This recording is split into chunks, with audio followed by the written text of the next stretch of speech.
Hello beautiful people, welcome back to your YouTube channel आपकी career का आधारशिला education villa. तो मैंने आपको डिमांड वाइट बोर्ड पे पढ़ा दिया था, लेकिन क्योंकि स्टूडेंट्स को लिखने में बहुत प्रॉब्लम हो रही थी तो आज हम उसके रिटन नोट्स को देखेंगे। तो आइए फटाफट से देख लेते हैं कि क्या क्या लिखा है।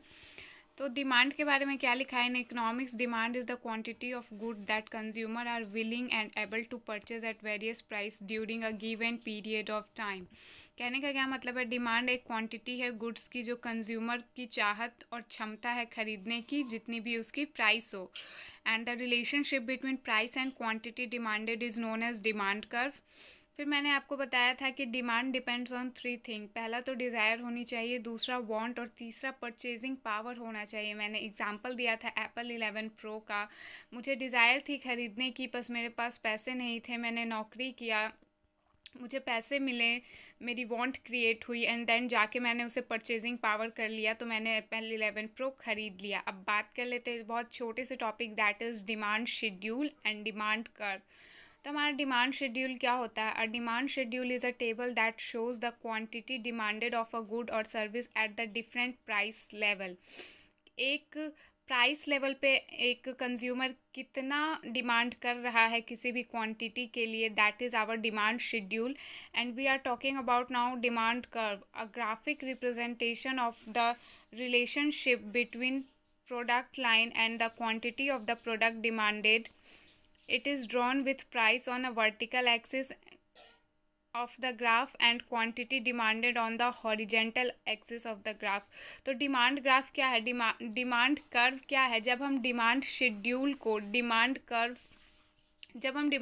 को ग्राफ पे फॉर्म कर देते हैं, that is our demand curve. अब देख लेते हैं डिमांड शेड्यूल। तो प्राइस 10 है तो आदमी ने क्वांटिटी डिमांडेड कितनी की है? 3 की है।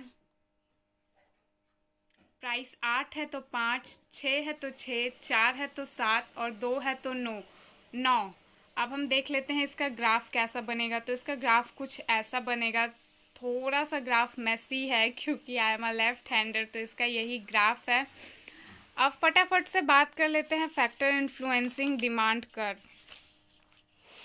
तो हमारा जो पहला फैक्टर है that is price of the product. There is inverse relationship between the price of a product and the amount of that product consumer are willing and able to buy. Consumer want to buy more of a product at the low price and less of the product at high price. कहने का क्या मतलब है कि consumer क्या चाहता है कि अगर डिमांड कम है तो कंज्यूमर ज़्यादा कंज्यूम करेगा, और अगर डिमांड ज़्यादा है तो कंज्यूमर कम डिमांड करेगा। The inverse relationship between price and the amount consumer are willing and able to buy is often referred as law of demand. यही तो हमारा लॉ ऑफ डिमांड भी कहता है। Other things remaining constant, higher the price lower the demand, lower the price and higher the demand. The second one is the consumer income. The effect that income has an amount of the product that consumer are willing and able to buy depend on the type of good we are talking about. For most good there is a positive relationship between consumer income and the amount of good that one willing and able to buy. कहने का क्या मतलब है? कहने का यही मतलब है कि अगर कंज्यूमर का इनकम बढ़ रहा है तो वो कंजम्पशन भी बढ़ाएगा, क्योंकि इनकम और कंजम्पशन में एक पॉजिटिव रिलेशनशिप होता है। और यहाँ ये भी देखा जाएगा कि हम कौन से टाइप की गुड की बात कर रहे हैं। In other words, for these goods, when income rise, the demand for the product will increase. When income falls, the demand for the product will decrease. अगर हम बात कर लेते हैं नॉर्मल गुड्स की अगर हम बात करें तो अगर इनकम इंक्रीज़ कर रहा है तो इंसान डिमांड भी बढ़ाएगा, और इनकम डिक्रीज़ कर रहा है तो डिमांड भी घटाएगा। एग्जांपल, एक इंसान 2000 कमाता था तो वो 25 रुपये वाली चावल खाता था, वो 10,000 कमाता है तो वो 50 रुपये वाली चावल खाता है। That is normal good. The third one is number of consumer in the market. As more or fewer consumer enter the market, that has a direct effect on the amount of product that consumer are willing and able to buy. Consumption किसी भी चीज़ का किस चीज़ पे depend करता है? Consumption किसी भी चीज़ का डिपेंड करता है कि इंसान का नंबर ऑफ़ कंज्यूमर मार्केट में क्या है। एग्जांपल हम ले लेते हैं, एक पिज़्ज़ा शॉप है जो कि यूनिवर्सिटी के बहुत करीब है, तो जब वहाँ बच्चे पढ़ने जाएंगे तो demand for the pizza is increase but वही बच्चों, जब सेमेस्टर या स्प्रिंग या छुट्टियां होंगी तब डिमांड कम हो जाएगा. That is all about number of consumer in the market. The fourth one is the taste and preference of consumer.